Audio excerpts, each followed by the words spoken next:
Hello, this is Janet from janetsandberg.com, and you're listening to the Phoenix Wisdom Podcast, the weekly show that talks to peers and professionals who open up about their darkest moments when they felt like ending it all, why they didn't, and how they transformed their lives in order to triumph over the darkness and despair. Please remember to subscribe if you'd like to hear more inspiring stories.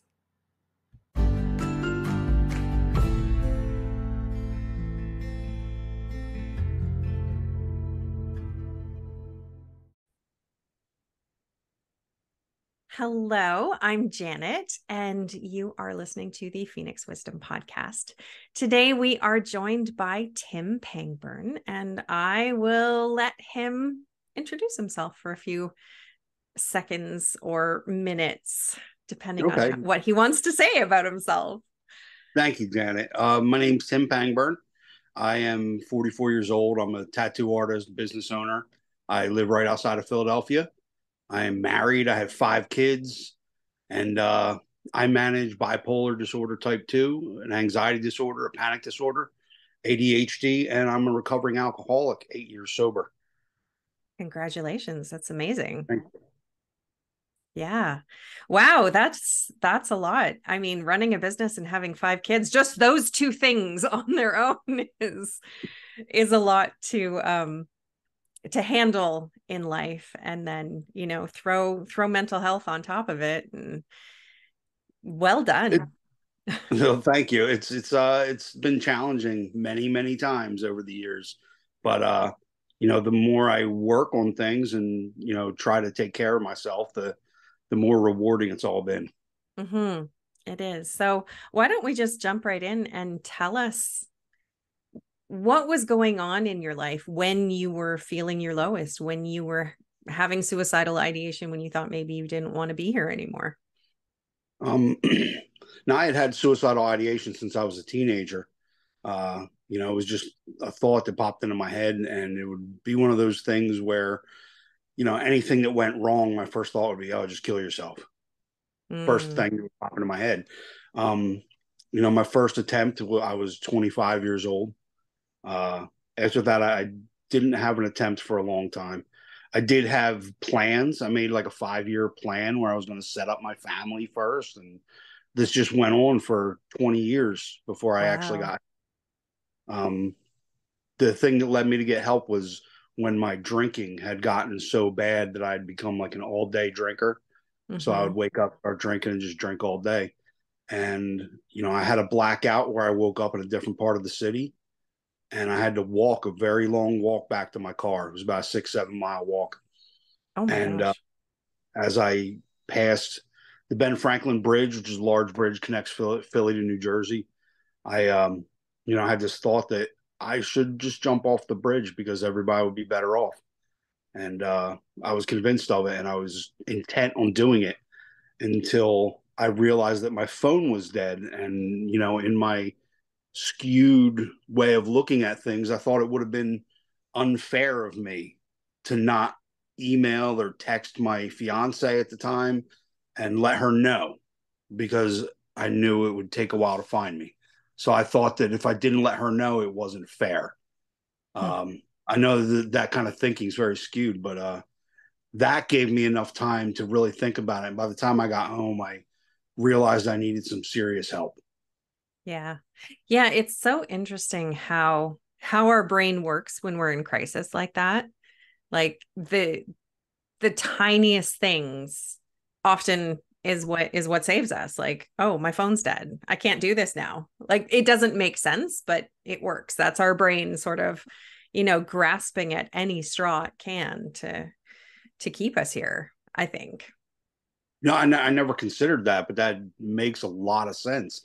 I mean, because the desire to end your life is it's like it's going against everything biologically. Hmm. That should be the last thing you're considering. So it would make sense. I never thought about that. That's a good point. Yeah. So you said, these thoughts started when you were a teenager. What what kept you going then to you occasionally made plans and everything, but from a teenager to your first attempt at 25, what kept you going through those years? This sounds terrible, but uh, drugs and alcohol. I was trying to numb everything, Mm-hmm. and I when this was the mid '90s, and the talk around mental health was still in its infancy. Yeah. Teenagers don't go to therapy. Right. Crazy people go to therapy. Mm-hmm. So it wasn't a thought to get me into therapy and start taking care of these things.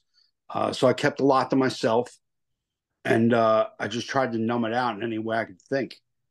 And I don't want to say it worked because all that substance abuse made my life much, much worse. Uh, and those thoughts were still there. Yeah. Yeah. So, okay, so you got through, and then you had the rock bottom was because of the drinking. And then how That did that ended up, lead you to everything else? well, I didn't know how ill I really was because I had been masking it with drinking for so long. Mm-hmm. So I had no idea. I had been diagnosed when I was see when I got sober it was 2015. I'd been diagnosed early 2014 with clinical depression. Okay. I was re-diagnosed in 2019. Um, but when I was initially diagnosed, I thought they were right, but I also didn't. It didn't click that this was something I needed help to manage. I thought, Mm-hmm. I've dealt with it this long, I can keep dealing with it. Yep. Sounds familiar. Yes. Yeah. Yeah. So, what made you change your mind then and get help that, when you're like, okay, I can't deal with this by myself, even though, I kind of thought I had what, So I've what, been I've been in therapy for about a year or two, but it was, at the request of my girlfriend, who's now my wife. It was at her request that I went to therapy. So I wasn't really doing it for me. I honestly didn't have a very good therapist. I did see a psychiatrist and started taking medication, but I was drinking so much on top of it that it didn't work anyway. mm-hmm, Uh, Plus, with my misdiagnosis, I was being prescribed the wrong medications anyway. that'll, So yeah, I was on the wrong medication for a long time. Even after I got sober, I was on the wrong medication for several years, not right, realizing that it was having a bad effect on me. right. What was the medication you were taking? Oh God, I Like, what ran was it through the. for? It was It for, was. I was taking antidepressants. I was taking a lot okay. of antidepressants, and I was taking multiple different antidepressants, and I'd switch from one to the next, and this one wouldn't work, and this one would give me side effects, and uh, when I got re-diagnosed bipolar, I find out that antidepressants actually can trigger manic episodes. So Oh, yes, because they raise your mood, not stabilize it. right. So Okay. what I needed was mood stabilizers, not antidepressants. So I was Right. on the wrong medication, and after I got sober, I just thought that was normal, but it, Mm-hmm. it was a hypomanic state, which is mild mania. So I was like that Right. for several years. Oh my gosh. You must have been I exhausted. I thought I was great. I was sleeping less. I was really productive. I Getting was so much happy done. so much for years. I mean, because it's not full blown mania. Most people with bipolar type 2 don't experience full blown Okay. mania. Okay. Because when you're in full blown mania, that you start running the risk of psychosis, Right. and you get delusional and paranoid. And I wasn't experiencing any of that Okay. because hypomania, you tend not to get too much of that, a little bit here and there, but not too bad. Right. So when did you meet your now wife on this journey? Well, we initially had met in 2005 because she had dated a guy that I worked with a long time ago. So we had met when I was with my first wife, and I just had my first two children. I have twins, so I just had my first two children, and I did a tattoo on her in 2007, And then when me and my ex-wife separated in 2011, I happened to move into the same neighborhood in the city where my current wife lives. And she said she'd show me around, and then I just never left her alone. So that was 2011 that we started dating. Okay. Okay. So 2011, and then you didn't get the right medication until 2015. Is that I what got you said? sober in 2015. Sober in The 2015. right Okay. medication didn't start coming till 2019, 2020. Oh my Uh, gosh. and it's taken several years to get it to a level now.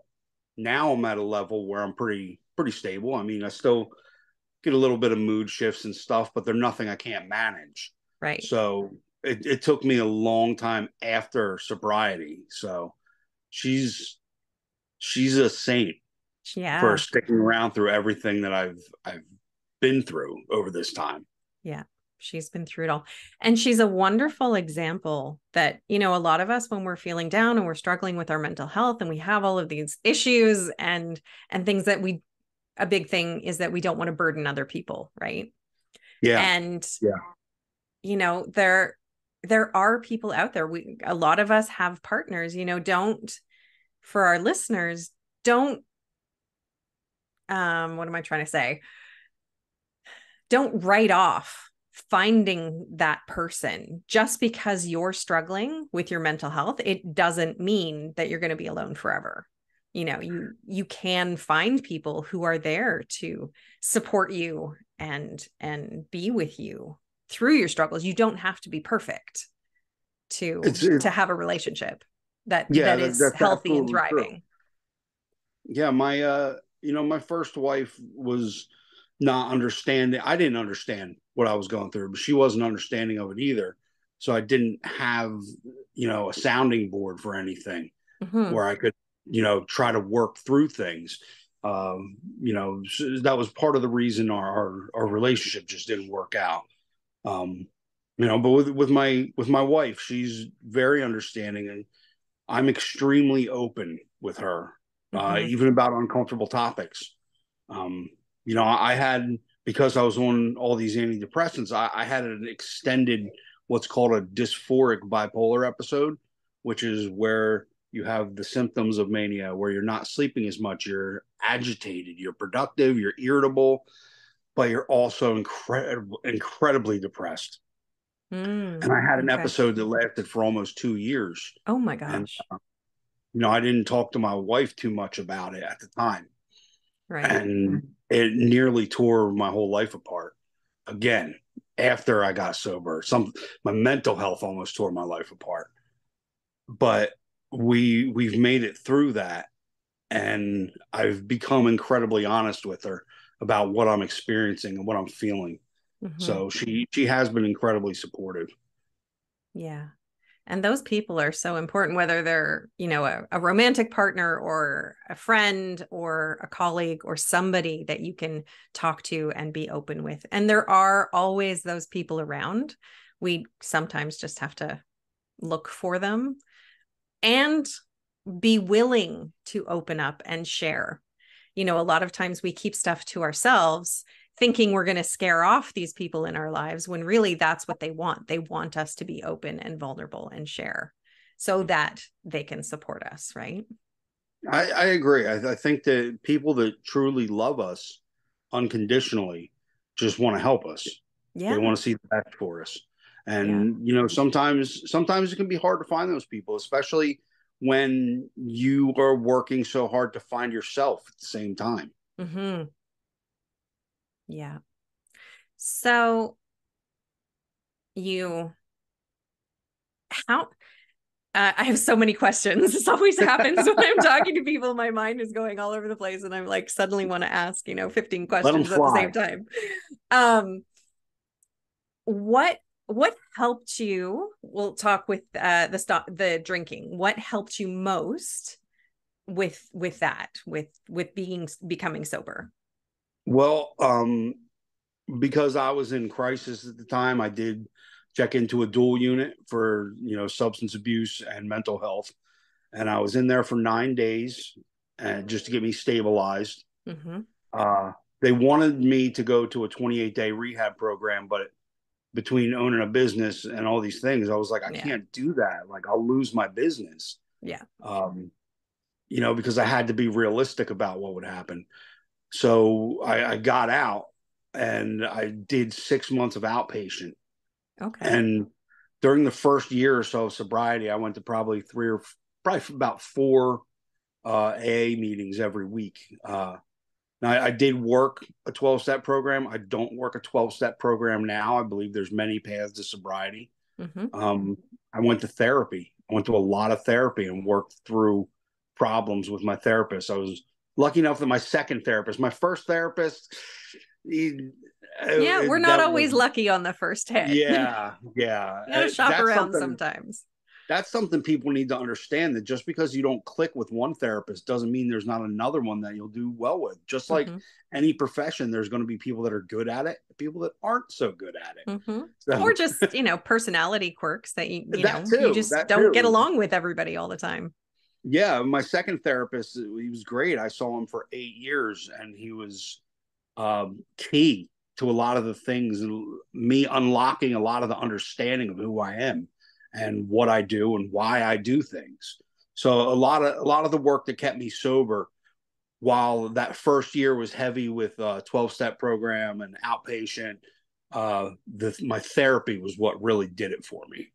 Now, like I said, there's a lot of paths to sobriety, and I do believe we Mm-hmm. should explore them. It's like a toolbox. So one one method of staying sober is one tool, but you don't use a hammer to put in a screw. Right. So Yeah, there are lots of options just for health in general, physical health, mental health, all the health, and picking and choosing and trying things until you find the combination of things that works for you is important. Like you said, you can't just try one thing one time and be like, this doesn't work for me. Like chiropractics. A good friend of mine is a chiropractor. So there are 120 different methods that chiropractors can use to help.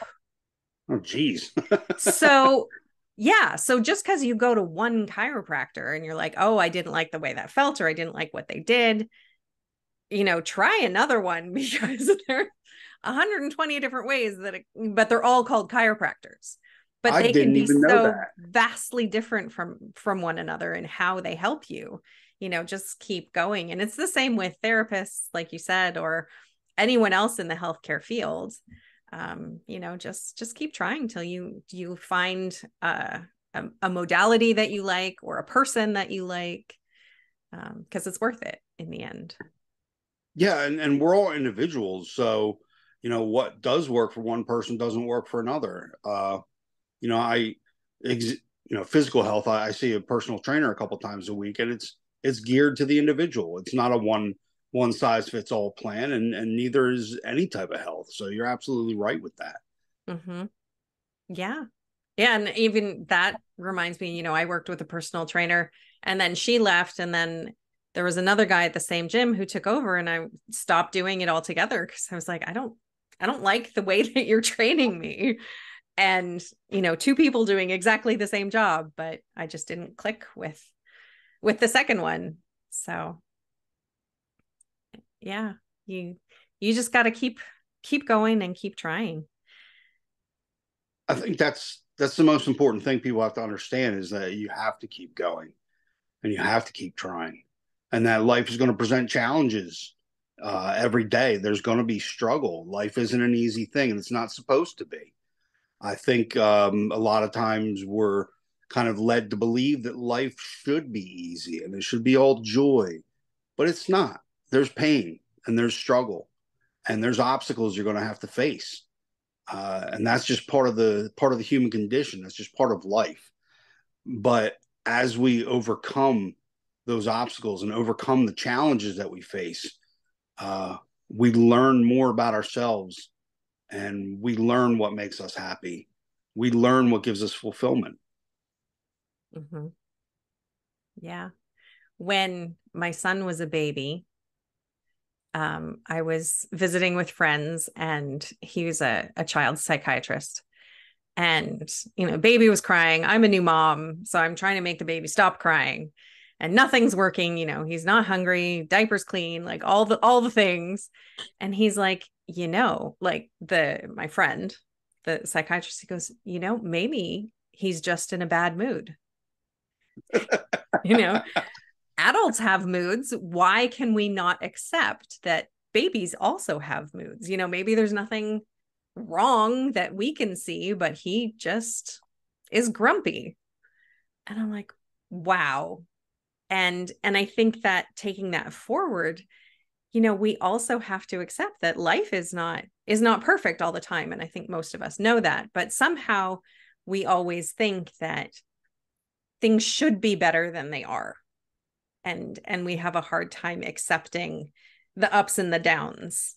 And you can't have the ups without the downs, and they balance each other out. And it's the balance that we're trying to find. We're not trying to make everything perfect all the time. We're just trying to have that balance of ups and downs and not be down all the time.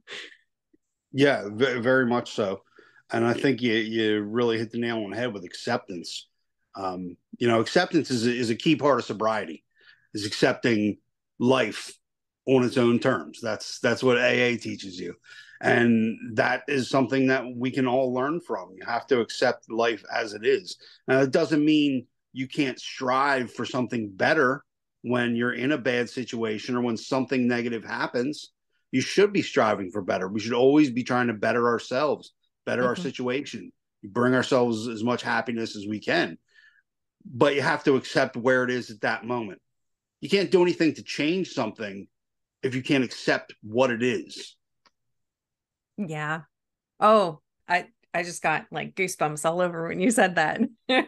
You can't change it until you accept it. Yeah, that's absolutely it. Because as long as you're still wishing for it to be different, you can't actually deal with what it is. Well, it's like with relationships, like romantic relationships. When one ends, a lot of times, if you didn't want it to end, you find yourself focusing on how it used to be because you can't accept the fact that it's over and you're living in the past. And the past is gone. You have to accept where you're at and then learn how to move forward. I mean, moving forward itself is something that we're taught, especially in therapy. You're taught to move forward. That's the Right. only direction we can really go. You can't go back. So you have to take things as they are so you can move forward. Yes. Yeah. Makes sense. Um, if you could leave our listeners with a piece of advice or words of wisdom, if they're, feeling low, or if they're struggling with alcohol or drug abuse or addiction, or, whatever anybody is going through that has them considering not being here anymore, what would you tell them? This might sound a little odd to say, but I would tell people that they need to be accountable. I know this sounds a little strange because we don't want to blame ourselves for things, but if you are at that point, then you need to get professional help. And you have to be accountable to the fact that you have not gotten the help you need yet. And once you're willing to do that and say, it's not the situations in your life that are making you this way, and that it is something within you that you need help with. It's okay to ask for help.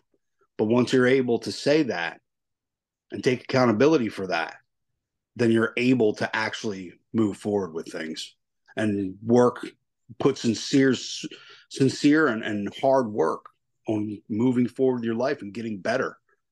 Mm-hmm. Yeah, that's exactly it. Yeah. And I love the way that you worded that.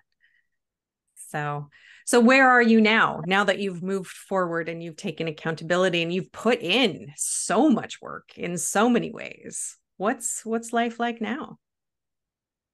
Well, I'm always continuing to put in work because it's an ongoing process. Like Mm-hmm. life life doesn't plateau, and then you're like, okay, this is where I'm at forever. So it's a life. Personal growth is a lifelong process. So where I'm at right now is pretty good. I've been in a good space mentally.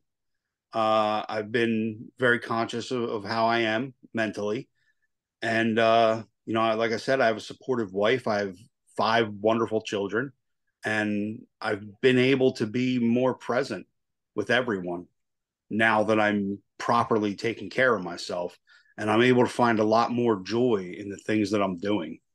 And that's kind of where I'm at. And at this point, I understand that I'm ready to start sharing that experience with people and the things that I've been through, because I know hearing it from somebody that has dealt with it is incredibly helpful. It really is. Yes. So, and I want to thank you for being here today and sharing and talking about things that are not always easy to talk about. Just being open and vulnerable and frank. And I thank you, and our listeners will thank you. Is Well, there thank you. anything else you would like to leave us with? Um, no, I just want to thank you for the opportunity to share. I, part of my goals now are just to share everywhere I can. Good. Keep that up. Keep doing the good work that you're doing, and Thank you. yeah, raising your children to understand these things. And that's the biggest gift we can give to our children, is understanding all of this and being open about mental health. Absolutely. Absolutely. I agree. All right. Thank you so much for being here. Thank you.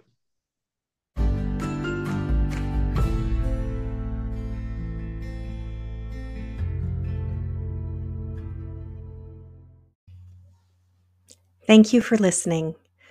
Remember that you are loved, you are worthy, you are valuable, you are meant for more, and that it really does get better. If you are in crisis, there are numbers that you can call or text to get the help that you need. That information for Canada and the US is in the description below each episode.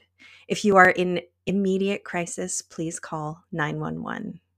We love you, and I hope you'll listen again.